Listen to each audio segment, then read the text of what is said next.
আসসালামু আলাইকুম প্রিয় প্রবাসী ভাইয়েরা, আপনারা কষ্ট করে টাকা ইনকাম করেন এবং দিন শেষে যদি টাকাটা পান সেটা যদি আপনি দেশে পাঠাতে যান, তখন যদি আপনি দেখেন আপনার ব্যাংকে কোনো টাকা নাই বা আপনার টাকাটা প্রতারণার মাধ্যমে অন্য কেউ নিয়ে গেছে, তখন কেমন লাগবে? অবশ্যই খারাপ লাগবে। এমন হয়েছে অনেক প্রবাসীর সাথে।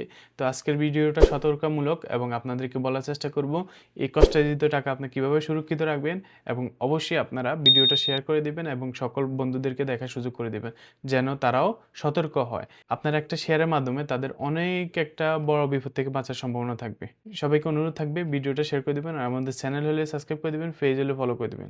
আজকাল সৌদি আরব, মালয়েশিয়া, দুবাই সহ বিভিন্ন দেশে প্রবাসীদের টার্গেট করে এক ভয়ঙ্কর মোবাইল প্রতারক বা স্কেমার ফাঁদ পেতে রেখেছে। আজকের এই ৩-৪ মিনিটের ভিডিওতে আমি আপনাদেরকে সেই প্রতারণার সিস্টেমগুলা সম্পর্কে আপনাকে জানানোর চেষ্টা করব, এবং আপনি কিভাবে আপনার ব্যাংকে সুরক্ষিত রাখবেন সেটাও বলার চেষ্টা করব। সবচেয়ে সাধারণ প্রতারণাটি হলো, হঠাৎ করে আপনার মোবাইলে একটা কল আসবে, খুব সুন্দর আরবি বা ইংরেজিতে কথা বলবে।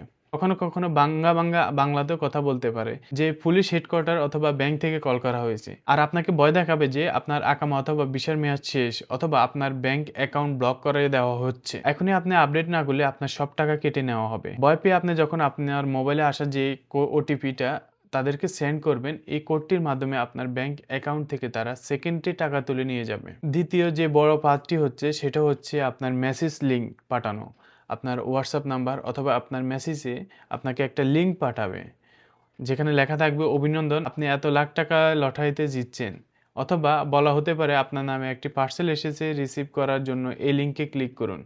আমাদের এক প্রবাসী ভাই না বুঝে এই লিঙ্কে ক্লিক করে নিজের ব্যক্তিগত তথ্য, পাসওয়ার্ড বা আকামা নাম্বার দিয়ে দেন। এর মাধ্যমে প্রতারকরা আপনার ফোনে পুরো নিয়ন্ত্রণ নিতে পারে। তো এখন বলবো প্রতারক থেকে বাঁচার উপায়গুলো কি কি, আপনি কিভাবে বাঁচতে পারেন। তো প্রথমত, কখনো যদি ওটিপি আসে সেটা শেয়ার করবেন না।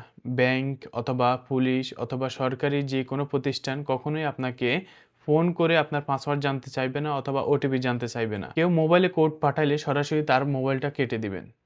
দ্বিতীয়ত হচ্ছে অফিসিয়াল অ্যাপসগুলো ব্যবহার করবেন। কোনো সমাধান না করে আপনি সরাসরি ব্যাংকে চলে যাবেন অথবা আপনার অ্যাপসের মাধ্যমে সরকারি অফিসিয়াল যে অ্যাপসগুলো আছে সেগুলো চেক করুন। অচেনা লিঙ্কে কখনো ক্লিক করবেন না। লটারি জেতার জন্য অসম্ভব আপনাকে আকর্ষণ দিবে যে আপনি এত টাকা লটারি জিতছেন। এই লিঙ্কগুলো কখনো আপনি করবেন না। লিঙ্কগুলোতে ক্লিক করবেন না। এগুলো ক্লিক করলে আপনার মোবাইল তারা হ্যাক করে নিবে এবং আপনার সকল তথ্য নিয়ে যাবে।